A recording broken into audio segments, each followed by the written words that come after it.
अर्श की खिलवत भुला कर आई रूहें आपकी। अर्श की खिलवत भुला कर आई रूहें आपकी। अब ये घबरा कर के पूछे कब हो रवानी धाम की। अब ये घबरा कर के पूछे कब हो रवानी धाम की। अर्श की खिलवत भुला कर आई रूहें आपकी। इश्क के आलम में हमको क्या ये सूझी थी धनी। इश्क के आलम में हमको क्या ये सूझी थी धनी। इस फना की चाह ने दे दी जुदाई आपकी। इस फना की चाह ने दे दी जुदाई आपकी। अर्श की खिलवत बुला कर आई रूहें आपकी। एक पल भी था न गुजरा आपसे बिछड़े हुए। एक पल भी था न गुजरा आपसे बिछड़े हुए। तुरंत थामा हाथ मेरा ये है खुदाई आपकी। आके थामा हाथ मेरा ये है खुदाई आपकी। अर्श की खिलवत भुला कर आई रूहें आपकी। बारी जाऊं इन रूहों पर जिनके आशिक आप हैं। वारी जाऊं उन रूहों पर जिनके आशिक आप हैं। चरण रज उनकी मैं चाहूं जिनसे निस्बत आपकी। चरण रज उनकी मैं चाहूं जिनसे निस्बत आपकी। अर्श की खिलवत भुला कर आई रूहें आपकी। बख्श दो धनी सब खताएं ले चलो अब ले चलो। बख्श दो धनी सब खताएं ले चलो अब ले चलो। कुछ नहीं मुश्किल चलना मेहर हो जब आपकी। कुछ भी मुश्किल है नहीं जब मेहर हो जब आपकी। अर्श की खिलवत भुला कर आई रूहें आपकी। अब ये घबरा कर के पूछे कब हो रवानी धाम की। अब ये घबरा कर के पूछे कब हो रवानी धाम की। बोलो श्री प्राणनाथ प्यारे की जय। प्रणाम जय। प्रणाम जी। बिंदो सतगुरु चरण को परुष प्रेम प्रणाम। अशुभ हरण मंगल देव चंद्र जी नाम। श्री प्राणनाथ सतगुरु पर विनय करो प्रणाम। हृदय विकट कपाट सुमरन जिनके नाम। श्री राम रतन सतगुरु मेरे काटो सकल कले। चरणों में करो हृदय करो परवेश। श्री प्राणनाथ निर्मूलपति श्री मेहराज सुनाम। तेज कुंवर श्यामा युगल पल पल करो प्रणाम। पल पल करो प्रणाम। बोले श्री प्राणनाथ प्यारे श्री सतगुरु महाराज जी की जय। कृष्ण कन्हैया लाल की जय। सभी सुंदर साथ के चरणों में कोटि कोटि प्रेम प्रणाम।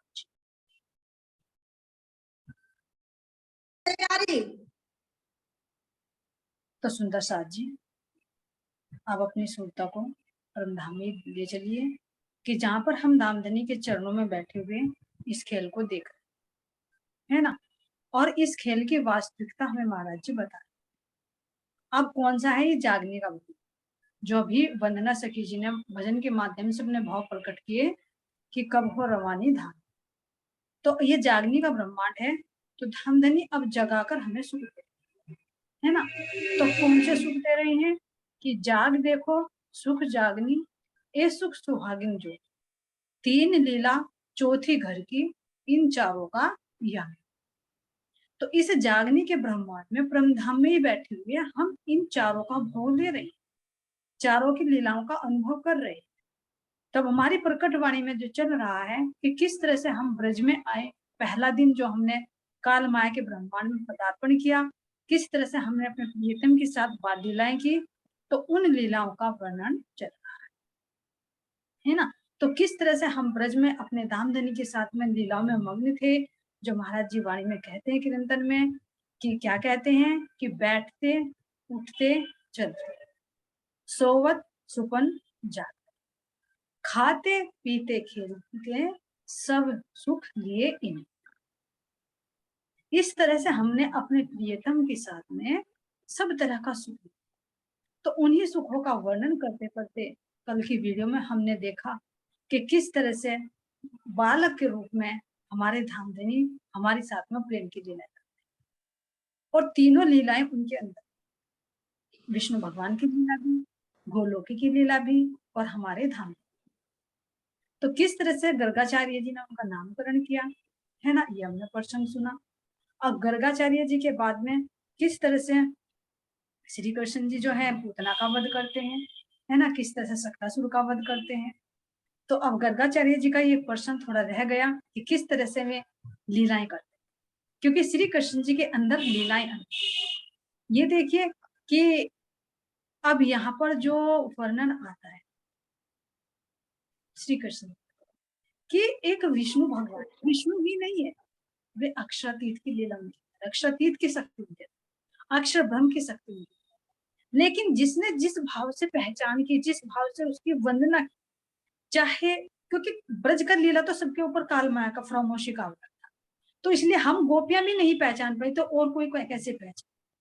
लेकिन फिर भी जब श्री कृष्ण जी किसी को अपना वास्तविक दर्शन कराना चाहते थे, जैसे यशोदा माता को विराट रूप दिखाया है, इसी तरह से जो गर्गाचार्य जी उनका नामकरण करने के लिए आए, तो उनको भी वे अपने दर्शन कैसे कराए उसका वर्णन देखते हैं। अब कैसे कैसे किया कि जब नामकरण संस्कार गौशाला में नंद बाबा कराते हैं, किसी को आमंत्रित तो नहीं करते, क्योंकि वो बता देते कि कंस को अगर पता चल गया तो उसे पता है कि तेरा काल तो प्रकट हो चुका, तो वो मारने के लिए यहाँ पर राक्षस होता।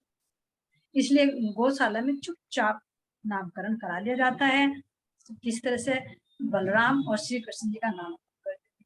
तो नामकरण क्रिया होने के बाद यशोदा माता गर्गाचार्य जी से कहती हैं कि स्वामी चलिए गुरुदेव, अब आपके भोजन का समय हो गया है, तो आप भोजन कर लीजिए। तो कहती हैं महाराज भोजन का समय हो गया है, पहले आप भोजन कर लीजिए, फिर आगे की बात होती है। अब इस बात को सुनकर गर्गाचार्य जी क्या कहते हैं कि देखो, मैं तो किसी का बना हुआ नहीं खाता, खुद बनाता हूँ और प्रभु को भोग लगाता हूँ तब खाता। तो उसमें कह रहे हैं कि मैं अपने हाथों से बनाऊंगा और पहले मैं जमुना जी से जल ले, क्योंकि जमुना जल पवित्र होता है। तो भाई जो ऋषि हैं तो वे क्यों ऐसा अशुद्धि का करेंगे, तो उन्होंने कहा कि मैं पहले जमुना जल ले। गर्गाचार्य जी जमुना में स्नान करके जल भी ले आए। उनके इष्ट देव थे चतुर्भुज द्वारिका। अब देखना, क्योंकि गर्गाचार्य जी किसको मानते थे, विष्णु रूप में तो मानते थे, क्योंकि कालमाया का ब्रह्मांड था। लेकिन फिर भी जब उन्होंने नामकरण किया तो उन्होंने उनके अंदर वो दिव्य दृष्टि डाली ताकि वे पहचान कर सके कि हाँ, इनके अंदर कौन कौन सी शक्ति। लेकिन ये नहीं पता कि ये वही है, क्योंकि विष्णु की शक्ति भी तो इनके अंदर है। तो उसी रूप में वे उनका भजन करते हैं। तो गर्गाचार्य जी ने अपने ठाकुर जी के लिए खीर बनानी चाहिए। भगवान को खीर का भोग लगाऊंगा और फिर मैं प्रसाद ले लूंगा। मात्र अपने ही लिए बनाकर जो अन्न खाता है वो क्या कह रहे हैं इसमें कि वो पाप खाता है। जो कहना के लिए रसोई बनाता है वह क्या होता है, धन्य हो जाता है, क्योंकि उसका वो भोजन जो होता है वो भी क्या बन जाता है, प्रसाद बन जाता है। क्यों? क्योंकि देखो हर क्रिया करने में कितना पाप होता है। अन्न को पैदा किया जाता है तो भी कितना कीड़े मकोड़ों की हत्या होती है। तो इसीलिए कहा गया शास्त्र में भी कि भगवान को जो भोग लगाकर खाता है वो क्या बन जाता है, प्रसाद। तो इसी तरह से देखो भाव के भूखे होते, ये तो कहते हैं कि भगवान तक नहीं पहुंचता। हाँ, भगवान तक नहीं पहुंचता, लेकिन भाव तो देखते हैं ना तुम किसके लिए बना रहे। देखो ये श्री कृष्ण जी के लीलाओं में भी आता है और हमारे महाराज जी के उसमें भी आता है कि जब एक सखी ने कौन से गांव में थी वो, तो उन्होंने गरम गरम की सास की डर की वजह से गरम गरम खीर का भोग लगा दिया था और श्री जी कहीं और पर चर्चा कर रहे थे तो उनके मुंह में छाले पड़े। तो जब उन्होंने बताया श्री जी चर्चा करते करते कुछ मुंह को कर रहे हैं तो छाले कैसे पड़े, तो उन्होंने कहा कि तुम जाकर देखो, कि उन्होंने ना मुझे गरम गरम खीर खिला दी। कि ऐसे कैसे हो सकता है, वो तो उस दूसरे गांव में है और आप यहाँ पर हो। तो उन्होंने कहा कि ऐसा नहीं हुआ तो तुम जाओ और जाकर पता करके आओ कि भाई उनके अंदर मतलब उन्होंने गरम गरम खीर का भोग लगाया है या नहीं लगा। तो वो सुंदर साथ तो जाते हैं पता करने के लिए, तो जाकर देखते हैं तो वास्तव में पूछती हैं कि हमने गरम गरम, तो वे बताते हैं कि वहां श्री जी का मुझ। तो ऐसे ही देखिए राधा और कृष्ण के प्रसंग में भी आता है कि जब राधा जी को रुक्मणी जी द्वारका के लिए लाती है कि गरम गरम दूध पिला देती है तो श्री कृष्ण जी के पाँव में छाले पड़ जाते। तो वे पूछते हैं कि ये क्या हुए, कि मेरे पैर में छाले क्यों पड़े। तो वे कहते हैं कि तूने आज राधा जी को गरम गरम दूध पिलाया है इसलिए मेरे पैर में। कि रुक्मणी को तो पता ही नहीं कि वो एक कैसे हैं। उन्होंने कहा कि राधा जी के मुख से आपका चरण का क्या मतलब हुआ, दूध उनके मुंह में पिलाया, चरणों में छाले आपके पड़े हुए हैं। तो उन्होंने कहा क्यों, क्योंकि मेरे चरण ना राधा जी के हृदय में, और जब वो मुंह जला उनके हृदय को पीड़ा हुई तो मेरे चरणों को पीड़ा। तो इस तरह से देखो ये प्रसंग आते हैं बहुत सारे, ऐसे नहीं कि नहीं हो, भाव को देखते हैं। तो इसीलिए ये विधान बना गया, नहीं तो क्यों मंदिरों में बिकने वो, क्यों, क्योंकि परमात्मा इस अन्न का भूखा नहीं है, हमारे भाव का भूखा है। जो भोजन बनता है उसके माध्यम से जो प्रेम, जो स्नेह, जो स्मृति उभर कर आती है ना, तो उससे प्रेम दिन दुना रात चौगनी बढ़ता चला। नहीं तो क्या यहाँ की नश्वर चीजों को थोड़ी परमात्मा, मिट्टी है तो वो चेतन तत्व है तो मिट्टी को कैसे खाएगा। लेकिन जीव जो है वो सब कुछ समर्पित कर देता है, तन भी मन भी, जो भी कुछ करता है वो परमात्मा के लिए करता है। तो वो सारी क्रिया उसकी क्या बन जाती है, भक्ति बन। तो इसीलिए गर्गाचार्य जी ने भी भोग लगाया और भोग लगा कर क्या करा कि मैं भोग लगा। यशोदा जी ने सोचा कि ये गर्गाचार्य भगवान को खीर चढ़ाए बिना खाएंगे ही नहीं, सो खीर को ठंडी करने के लिए उन्होंने गर्गाचार्य जी को सोने की थाली कि भाई भोग लगाएंगे तो गरम गरम तो भोग नहीं लगेगा, तो इसलिए थाली में फैला दूं ताकि वो ठंडी हो जाए और जल्दी भोग लगाकर खीर ठंडी हुई तो गर्गाचार्य जी ने भोग लगाने के लिए तैयार और कहा, विनती की। क्यों, वो तो अपने इष्ट की विनती करेंगे, उन्हें क्या पता इनके अंदर पूर्ण परमात्मा की है। हे नारायण, हे लक्ष्मीपति, हे बैकुंठपति, खीर आरोह, है ना। जैसे हम कहते हैं भोग लगाकर, हे मेरे प्रियतम, हे मेरे बालाजी, हे मेरे राज जी, हे मेरी श्यामा जी, हे मेरे सतगुरु महाराज जी, आप इस भोग को आरोह, जो कुछ रखा है, जो कुछ 14 लोग धनी तुम्हारी साका, जो दीना सो आगे रखा, जो जो भावे सो कीजिए, झूठ न अपनी अंगना। तो इसी तरह से शॉर्ट में बोलते हैं, तो इसी तरह से उन्होंने भी बड़े प्रेम से भोग लगाया। और देखिए प्रेम के भाव, भाव के शब्द जल्दी पूछ। देखिए बहुत से सुंदर साथ ये कहते हैं भाई हम तो पढ़े लिखे नहीं है, अनपढ़ है, भोग इतना लंबा लंबा है तो हम तो नहीं बोल पाएंगे, याद ही नहीं होता। लेकिन ये नहीं है कि जरूरी ही तुम्हें 2 पेज पढ़ रहे हो और मन संसार में, लेकिन तुमने 2 मिनट भी अगर सच्चे भाव से पुकार लगाई तो वो प्रेम की पुकार, वो दिल की पुकार परमात्मा तक पहुंचती, ना कि तुम्हारे कर्मकांड के 2-2 पेज के पढ़ने वाले। हाँ, उस भोग के अंदर, उस वाणी के अंदर भाव छिपा हुआ तो वो भी सार्थक, लेकिन बिना भाव के सब कुछ निरर्थक। तो इसी तरह से गर्गाचार्य जी ने उन्हें कहा, कन्हैया कहने लगा, मैं ही मन में कहने लगे, मैं ही तो लक्ष्मीपति हूँ, मैं ही तो बैकुंठनाथ हूँ, क्योंकि विष्णु भगवान की शक्ति भी उनके अंदर है।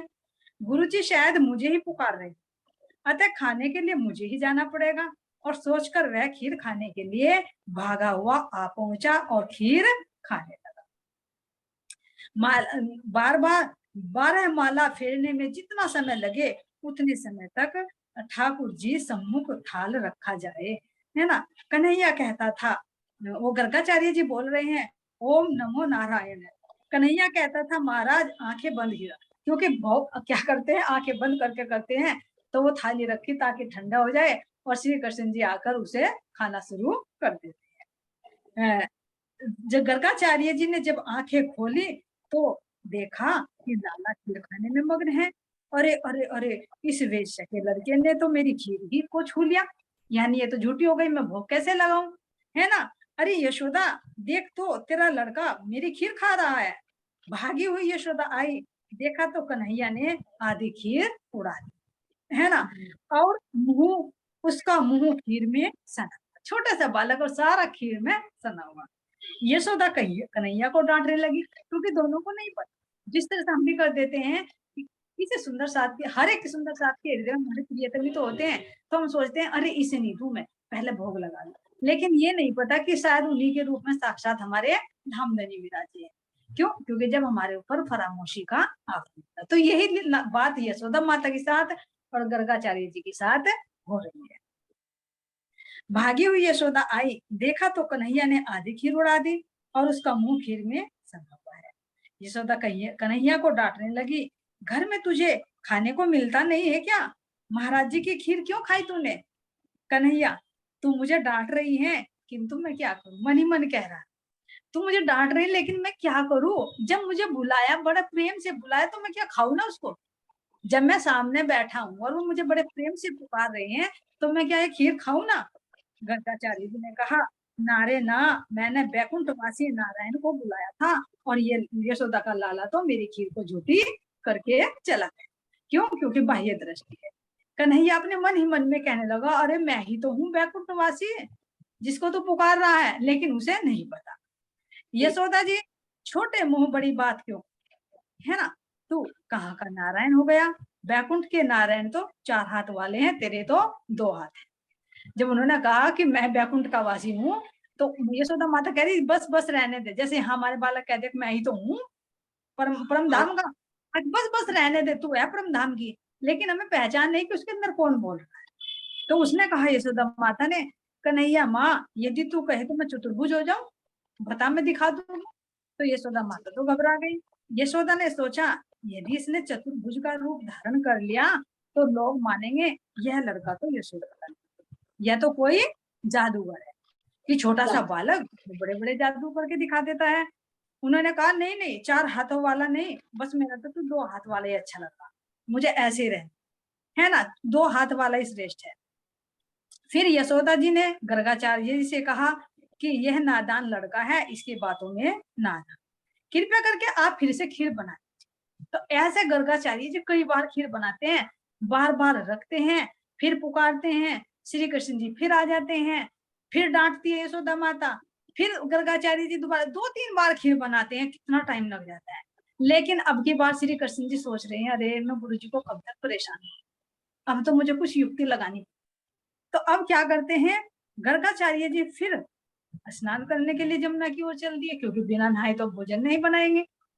लाला यशोदा की गोद में बैठकर कहने लगा, अब बातों बातों में जब तक गर्गाचार्य जी स्नान करने के लिए गए, खीर बनाई, भोग के लिए तैयार की, तो तब तक श्री कृष्ण जी क्या कर रहे हैं, यशोदा मैया के साथ में ठिठोली करते हैं।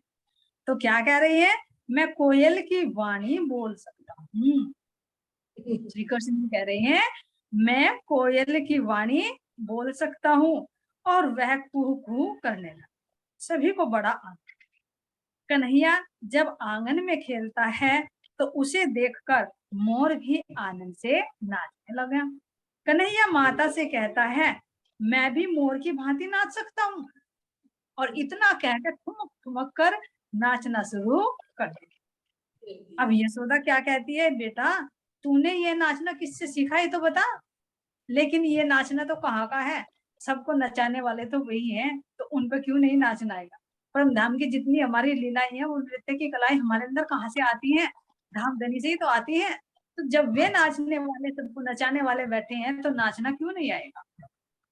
तो वे कहने लगे कि तूने यह नाचना किससे सीखा।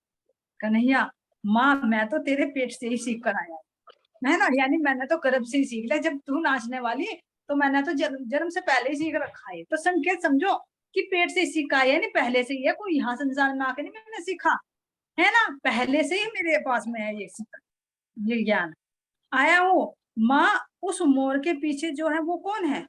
माता ने कहा वह मोरनी है। तो माता कह रही, तू जानता है कि मोरनी किसे कहते हैं। मोरनी तो वो होती है जो मोर की बहू हो। अब कहना क्या करती है, जब ये मोर की बहू तो मेरी बहू कहाँ है ना, तो मेरी भी तो बहू होनी चाहिए ना। तो इस तरह से यशोदा माता के साथ में बार बार ठिठोली करते हैं। कन्हैया, माँ मेरी बहू कहाँ है। कन्हैया अपनी अद्भुत बाल लीला से सभी को आनंद दे रहा है। अब गर्गाचार्य जी ने, अब इतने में समय बीता, गर्गाचार्य जी ने खीर तैयार कर ली। फिर खीर बनाई। लाला ने परिहास करने की सोची, वह माता की गोद में सो गया। यशोदा जी ने सोचा चलो अच्छा हुआ, अब की बार तो लाला सो गया, और ये जो है ना, अब की बार ये खीर बना लेंगे और भोग लगाकर खीर खाए, तब तक ये सोता रहे। अतः महाराज जी शांतिपूर्वक भोजन कर सके। अब उन्होंने, गर्गाचार्य जी ने खीर बनाई, फिर प्रार्थना करने लगे, हे नारायण, हे लक्ष्मीपति, हे वैकुंठवासी, आप आइए और इस खीर को स्वीकार कीजिए। नाथ मैं आपका सेवक हूँ। कन्हैया ने यह सुना तो वह जाने के लिए अधीर हो गया। अब जैसे ही पुकार सुनी, देखो बाहर से शरीर तो सो रहा है, लेकिन आत्मा थोड़ी सोती है। जैसे हम अपने अंदर भी देखे, तन ही तो सोता है, लेकिन आत्मा थोड़ी ना सोती है। तो इसी तरह से श्री कृष्ण जी बाह्य रूप से सोने का नाटक कर रहे हैं, लेकिन अंदर से तो वे जाग रहे हैं, पुकार सुन रहे हैं। उन्होंने योग माया को यशोदा की आंखों में जा बसने की, क्योंकि कई बार हो चुका, तो उन्होंने सोचा नहीं मैं कब तक परेशान करता रहूंगा, कुछ ना कुछ तो लीला करेंगे। तो उन्होंने यशोदा माता की आंखों में योग निद्रा डाली। यशोदा की आंखों में नींद सी भरी नहीं कि कन्हैया तो दौड़ता हुआ गर्गाचार्य जी के पास आकर खीर खाना शुरू कर दिया। गर्गाचार्य जी ने देखा, अरे यह वेश्या का बालक ने तो मेरी खीर इस बार भी झूठी कर दी। कन्हैया ने सोचा कि बेचारे इस ब्राह्मण को कब तक भरमाता रहूं, वही इतनी बार बना ली, वो कर ली, तो अब तो कुछ ना कुछ मुझे युक्ति करनी पड़ेगी। उन्होंने अपना चतुर्भुज स्वरूप प्रकट, जिस स्वरूप की वे कामना कर रहे हैं। महाराज, आप जिस नारायण की आराधना कर रहे हैं वह मैं ही हूँ, और गोकुल में कन्हैया का रूप लेकर अवतरित हुआ हूँ। आपकी तपश्चर्या सफल हुई। गर्गाचार्य जी ने सानंद दर्शन और स्तंभ से हो देखी। कितने बड़े भाग्य हैं कि साक्षात उन्हें ये लगा कि हाँ, जिनको मैं पुकार रहा था साक्षात शस्त्री मेरे सामने थे, लेकिन मैं पहचान नहीं पाया। तो जब उनका वास्तविक चतुर्भुज स्वरूप देखा तो वे स्तंभ है, ये है दर्शन। समाधिस्थ अवस्था में पहुंच गए। वे सोचने लगे, इतना अच्छा हो यदि प्रभु मेरी गोद में आ बैठे। कन्हैया गर्गाचार्य जी की गोद में बैठे। उनके अंदर ये भाव आया कि दूर से क्या बात करूं, क्यों ना मैं, जब ये चतुर्भुज स्वरूप में मुझे दर्शन दिए और ये बालक के रूप में आए हैं, तो मैं भी क्यों ना इनको गोद में लेकर उस आनंद को प्राप्त करूं जिसको यशोदा माता प्राप्त कर रही है, पता ही नहीं है। तो जैसे ही उनकी इच्छा हुई तो उनकी गोद में वे जा बैठे और कहने लगा, महाराज अब तो आप भोजन कीजिए, अब तो आपका भोजन भी, भोग भी स्वीकार कर लिया मैंने, दर्शन भी दे दिए, तो अब तो आप भोजन ग्रहण कर। तो देखिए असली भोजन तो आत्मा जीव को मिल ही गया। गर्गाचार्य जी, जब मेरे इष्ट देव ही मेरे मुंह में कोर रखेंगे तभी मैं खाऊंगा। अब ऐसा हो ही नहीं सकता जब आप मेरी गोद में हो और मैं खुद उठाकर खाऊं। जब आपने ये भोग लिया है, अब ये प्रसाद बन गया, तो आप मुझे अपने हाथ से खिलाओगे ना, तो मैं तभी इसे स्वीकार करूंगा। कन्हैया ने गर्गाचार्य जी के मुख में एक कोर खीर की रखी। गर्गाचार्य ने माना कि उनका जीवन सफल हो गया। इधर यशोदा की नींद टूटी तो उन्होंने देखा कि लाला तो गोद में ही नहीं है। क्यों? क्योंकि सो तो लाला रहे थे, लेकिन योग में से सुला यशोदा माता को दिया, और जब आंख खुली तो देखा मेरी गोद में तो लाला ही नहीं है। अरे कहाँ गया वह? उन्होंने देखा तो कन्हैया तो गर्गाचार्य जी की गोद में बैठा है। गर्गाचार्य जी अब क्या करते हैं, जब यशोदा माता उनके पास जाती हैं तो गर्गाचार्य जी कहते हैं, क्योंकि उन्हें तो पहचान हो चुकी, हे यशोदा, उन्हें बड़ा पुण्य किया है, तेरे यहाँ तो पुत्र रूप में साक्षात वैकुंठनाथ विष्णु भगवान पधारे हैं। लाला ने सोचा गर्गाचार्य ने तो सारा ही भांडा फोड़ रहे हैं, और मैंने ये अवतार क्यों लिया, मुझे छिपकर लीला करनी। अगर सबको, गोकुल वासियों को या यशोदा माता को सबको पता लग गया तो सब तो मुझे भगवान बनाकर पूजेंगे। ये तो मैं अवतार में पूजता हूँ, लेकिन अब की बार विष्णु भगवान के अंदर भी आ रहा है कि जब मेरे साथ में मेरे गोलों की भी है, मेरे ब्रह्म परमात्मा भी है, तो प्रेम की लीला करने के लिए आए, तो मैं भी क्यों ना प्रेम के लिए, ये विष्णु भगवान के अंदर आया कि मैं भी इस बार प्रेम का आनंद लूं। हर बार भगवान बनकर पूजता हूँ, लेकिन इस बार मुझे उस प्रेम की लीला का आनंद लेना है, जिस प्रेम की लीला को परम धाम के परमात्मा और हम गोपियां आए, उस प्रेम की लीला का मैं भी आनंद लूं। यशोदा का भाव तो वात्सल्य भाव है। वात्सल्य भाव ऐश्वर्य विरोधी होता है। देखिए, क्योंकि यशोदा माता तो अपने बच्चे की भांति मानी, वो नहीं भगवान माने। तो और गर्गाचार्य जी ऐसे ये माने कि ये तो भगवान है साक्षात, तो वो भगवान को माने। जिस तरह से हम देखे कि हमारी प्रेम लक्षणा भक्ति है, अब प्रेम लक्षणा भक्ति में कहाँ मर्यादा रहेगी, कहाँ सत्ता रहेगी, तो धनी से लड़ेगी भी, रूठेगी भी। देखो हमारी वाणी के अंदर इंद्रावती कैसे झगड़ा तक किया। कोई भगवान को कह देगा उथले शब्द? नहीं कह सकता। लेकिन खिलवत के अंदर देख, उसमें सिंधी में और खिलवत के अंदर कितना झगड़ा होता है इंद्रावती का राज्य। तो आत्माएं किस क्यों क्या नहीं कह सकती अपने प्रेम।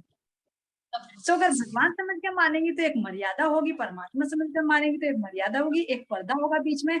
लेकिन अगर प्रेमी समझेगी, आशिक समझेगी, उनकी मासूका बनेगी, तो कोई पर्दा नहीं, लड़ेगी भी, झगड़ेगी तो सब प्रेम की लीला। तो इसी तरह से वात्सल्य भाव के सामने ऐश्वर्या का भाव ही करो। कन्हैया ने सोचा गर्गाचार्य जी की बात यदि यशोदा के मन में जम गई तो वह मुझे लाड़ प्यार नहीं करेगी और मैं फिर प्रेम की लीला नहीं कर पाऊंगा। तो इसलिए मैं तो प्रेम दान करने और प्रेम रस का पान करने के हेतु ही गोकुल में आया। देखिए ये प्रेरणा कहाँ से आ रही विष्णु भगवान की? नहीं तो विष्णु भगवान को तो हर अवतार में भगवान बनाकर पूजा जाता है। ये प्रेम की लीला क्यों?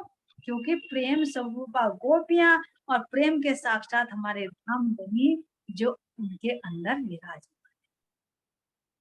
तो उनके कारण ही ये प्रेम का भाव प्रकट होता है। उन्होंने माया को आज्ञा दी, माता को मेरे वास्तविक स्वरूप का ज्ञान न हो पाए, यशोदा जी को भुलावे में रखने के लिए कृष्ण ने माया का आवरण ओढ़, और माया का आवरण ओढ़ने के कारण जो गर्गाचार्य जी थे वे भी भूल गए, और जो यशोदा माता थी वे भी भूल गए, और एक साधारण सा बालक समझकर मानने लगे कि हमारे घर में बालक। तो इस तरह से श्री कृष्ण जी ने, ये तो गर्गाचार्य जी के साथ लीलाएं हैं, इस तरह से बहुत सारी लीलाएं।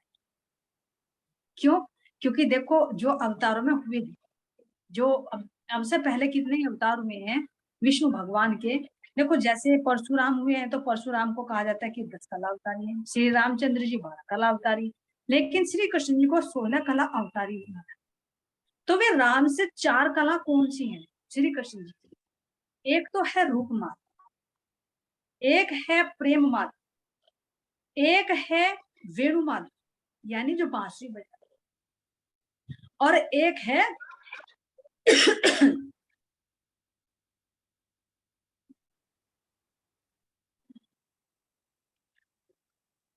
तो एक है रूप माधुर्य, एक है लीला माधुर्य, एक है वेणु माधुर्य और एक है प्रेम माधुर्य। तो जितनी प्रेम की लीलाएं श्री कृष्ण जी ने की हैं विष्णु रूप में रहकर, लेकिन वो प्रेम की लीला किसी अवतार में नहीं। एक जो वेणु माधुर्य है यानी वेणु बांसुरी जब बजाते थे तो चाहे जड़ हो, चाहे चेतन हो, पशु हो, पक्षी हो, गाय हो, चाहे कुछ भी हो, सब उनके माधुरी बांसुरी को सुनकर कितने मोहित हो जाते है ना। अब आता है रूप माधुर्य, इतना सुंदर रूप जितना श्री कृष्ण जी लेकर आए हैं वो किसी अवतार में नहीं है। हर अवतार में देखो विष्णु भगवान के पास अस्त्र शस्त्र होते हैं, हर देवी देवता के पास होते हैं, लेकिन श्री कृष्ण जी के पास कौन सा है? केवल प्रेम रूपी वो बांसुरी, जिस बांसुरी से सबको मोहित कर। तो सुंदर रूप, इतना रूप किसी का नहीं जितना सुंदर रूप श्री कृष्ण जी का है। क्यों? साक्षात परमधाम का रूप लावण्य जो उनके अंदर है। क्यों? तो कह रहे हैं कि ये इनहद का नहीं है, बेहद लीला है।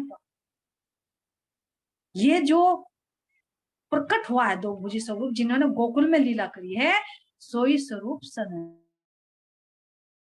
वाणी के अंदर कि वचन कहे वसुदेव फिरे बैकुंठ निठोर, लीला दो भुज की जो प्रकट हुए दो भुजे सोई स्वरूप सनन। जो दो भुजा बालक प्रकट हुए हैं ये तो स्वरूप और सनन कोई और है, क्योंकि ये तो अक्षरातीत की लीला से और परमधाम के प्रेम की लीला से और, तो वो ही प्रेम इनके अंदर होगा। इसलिए प्रेम जो प्रेम माधुरी है, रूप माधुरी है, लीला माधुरी है, तो 4 विशेषताएं ये अलग है।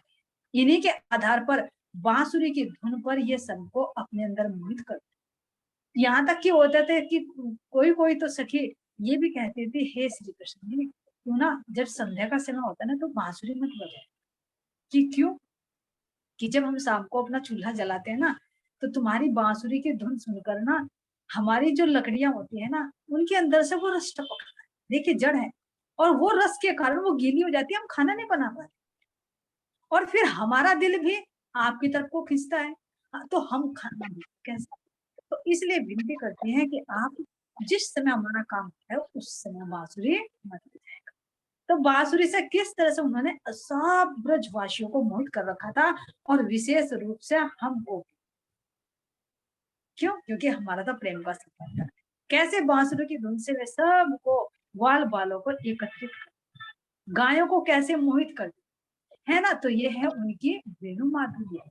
कैसा उनका सुंदर रूप देखकर सब गोपियां कैसे उन पर मोहित होती है ना। तो रूप माधुर्य से एक लीला प्रकट होती है, उसमें कह रहे हैं कि गोकुल में एक नवविवाहिता वो है ना। तो नवविवाहिता क्या थी? उसके अंदर भी क्या थी? हम परमात्मा ही थी, क्योंकि वधु थी, है ना। हम गोप वधु थी, वधु कह रहे कि बहुओं के रूप। तो एक नई नई सखी आई और नई नई सखी आगे क्या कह रही हैं कि जो कन्हैया के दर्शन पाने के लिए बड़ी आतुर, तो आतुर थी, तो लेकिन वो सास की डर की वजह से कहीं आती जाती नहीं थी। लेकिन एक दिन उसे ऐसा हुआ कि वो कहीं जा रही थी रास्ते में, और रास्ते में जाते जाते जाते जाते वो क्या कर रही थी? श्री कृष्ण जी का ही चिंतन कर, और चिंतन करते करते पीछे से आकर देखती है तो मेरा किसी ने पल्लू, लेकिन पीछे देखती तो ठुमक ठुमक छोटे छोटे पैरों से श्री कृष्ण जी आ रहे हैं और उसके पल्लू को पकड़ रहे हैं। अब पल्लू को पकड़ते वो देखती चौंकती है, कहती अरे मैं तेरे तो चिंतन कर रही थी, और जल्दी से जब वो अपनी बाहों में उनको ले लेती है और लेकर गले से लगाती है तो वो परम धाम का वो प्रेम, वो इसमें हृदय में उभर आता है। और जिस प्रेम की ललक थी आत्मा में, कह रही ना कि पार्वतन जो सुहागिन ताकि नेक कहूँ पहचान, जो कभी भूली वचन तो भी नजर तारी। चाहे भले ही सास का डर था, नव नई बहू थी, लेकिन हृदय में क्या थे? श्री कृष्ण जी थे। पति से भी इतना लगा जितना श्री कृष्ण जी से। तो उन्हें जब ये लगा, हृदय से लगाया, तो कान्हा कह रही है, अरे तू इतनी क्यों विहल हो रही है, मैं ही तो तेरा पति हूँ। अब वो गोपी कह रही है, हाँ लग तो मुझे ऐसा ही रहा मेरा पति है, लेकिन मेरा पति तो दूसरा है जिससे मेरा विवाह हुआ है। लेकिन उस बात को समझ नहीं रही। श्री कृष्ण जी ने तो कह दिया कि मैं तेरा पति हूँ, लेकिन ये नहीं पता चला कि कौन सा पति। वो कि यहाँ का पति तो कह रही नहीं नहीं, मुझे सुख तो जरूर मिलना, आत्मा तो मुझे कह रही है, लेकिन मेरा पति तो वह है जिसके साथ मेरा विवाह हुआ है। लेकिन श्री कृष्ण जी कह रहे तू भले ना मुझे पहचान, लेकिन अनजाने में भी मैं तुझे सुख दे रहा, नजर न काढ़ी से अव्वल से आगे। ये है धामधनी का, कि हम चाहे सोपन अवस्था में कैसे भी है, लेकिन धामधनी हमें नहीं छूटते। पल पल वो हमारे पर दृष्टि बनाए हुए है, पल पल हमें आप भी वो प्रेम लुटा। तो ऐसे हमारे बालाजी ने, प्रियतम ने परम धाम में बैठे बैठे एक बालक के रूप में हमारे साथ में ऐसी प्रेम में लीलाएं की हैं, हम आज जाकर सुख